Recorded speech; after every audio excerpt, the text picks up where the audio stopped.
intocáveis, daquelas que atravessam gerações, culturas e mercados sem precisar provar todos os dias o tamanho que tem. Mas até marcas gigantes cometem erros. E às vezes é justamente de um erro histórico que nasce uma das maiores aulas de branding já vistas. Essa é a história do New Coke.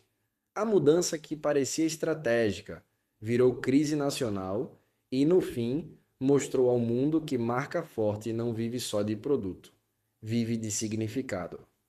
Em 23 de abril de 1985, a Coca-Cola lançou o New Coke como substituto da fórmula tradicional, numa tentativa de revitalizar a marca e responder à pressão competitiva, especialmente no contexto da disputa com a Pepsi. Na lógica da empresa, a decisão parecia fazer sentido. A Coca-Cola não acordou um dia e resolveu mudar sua fórmula por impulso. Houve pesquisa, testes e análise. Segundo registros históricos, a empresa realizou cerca de 190 mil testes cegos de sabor nos Estados Unidos e no Canadá, e os resultados indicavam preferência pela nova fórmula em comparação com a antiga e também em frente à Pepsi em vários cenários de teste. No papel, parecia uma decisão racional, parecia inovação orientada por dados, parecia evolução. Só que branding não acontece só no papel, e é aqui que esse caso fica brilhante, porque a Coca-Cola acertou na lógica do produto, mas errou na leitura do que a marca representava. Os testes mediam gosto, mas não mediam memória, não mediam hábito, não mediam simbolismo, não mediam o valor emocional acumulado por uma marca que, há décadas, ocupava espaço não só na geladeira, mas também na cultura e na vida das pessoas. A própria Coca-Cola reconheceu depois que a pesquisa não conseguiu captar o apego emocional do público à fórmula original. E a reação veio rápida. O que parecia uma simples atualização de produto virou rejeição pública. Consumidores lotaram linhas telefônicas, enviaram cartas, reclamaram na imprensa e trataram a mudança como se estivessem tirando deles um pedaço da própria história. Em poucos dias, o lançamento passou a ser visto como um dos maiores erros de marketing da era moderna. Não porque o sabor fosse necessariamente ruim, mas porque a marca havia mexido em algo que, para muita gente, não era apenas uma bebida, era um símbolo. Esse é o ponto central do caso. O problema do New Coke não foi só mudar uma fórmula, foi subestimar o que a Coca-Cola significava. Quando uma marca chega a um certo nível de presença cultural, ela deixa de ser apenas funcional.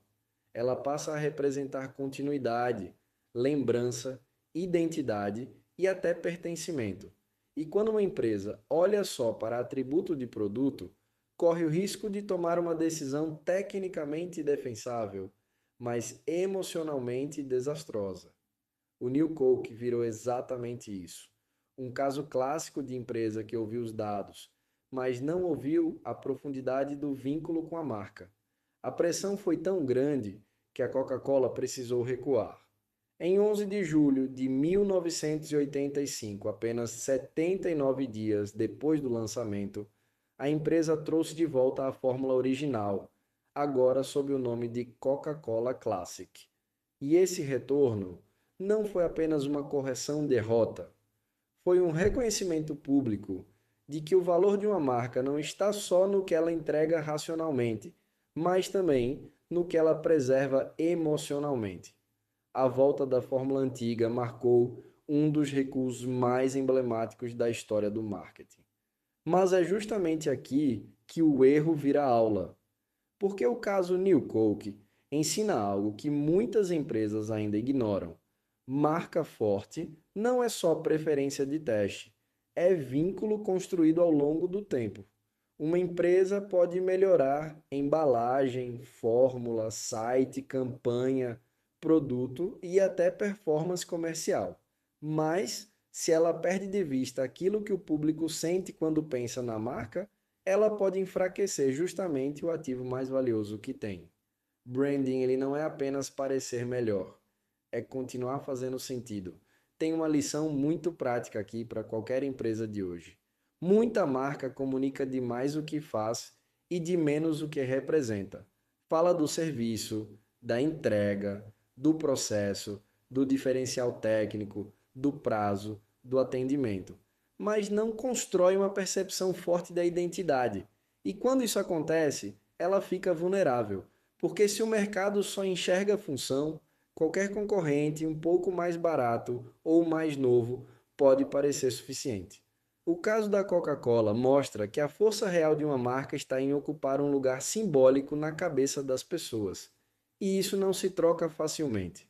Por isso, o New Coke entrou para a história como um fracasso de produto, mas também como uma vitória de aprendizado. A Coca-Cola saiu desse episódio entendendo com mais clareza o tamanho da própria herança de marca, e o mercado inteiro aprendeu junto que dados são essenciais, mas não bastam sozinhos. Pesquisa ajuda a prever comportamento, mas branding exige também leitura cultural, sensibilidade e respeito ao significado que uma marca acumulou ao longo do tempo. No fim das contas, o erro do New Coke virou uma aula de branding porque deixou uma verdade impossível de ignorar. Pessoas não se conectam apenas com produtos, elas se conectam com o que esses produtos representam. E quando uma marca já faz parte da memória coletiva, mudar sem entender esse vínculo pode custar caro. A Coca-Cola tentou melhorar o sabor, mas descobriu da forma mais dura que o que sustentava sua força não era só fórmula, era significado. E é exatamente isso que separa marcas comuns de marcas inesquecíveis. No fim, o caso New Coke provou que uma marca não é feita apenas do que vende, mas do que representa na vida das pessoas.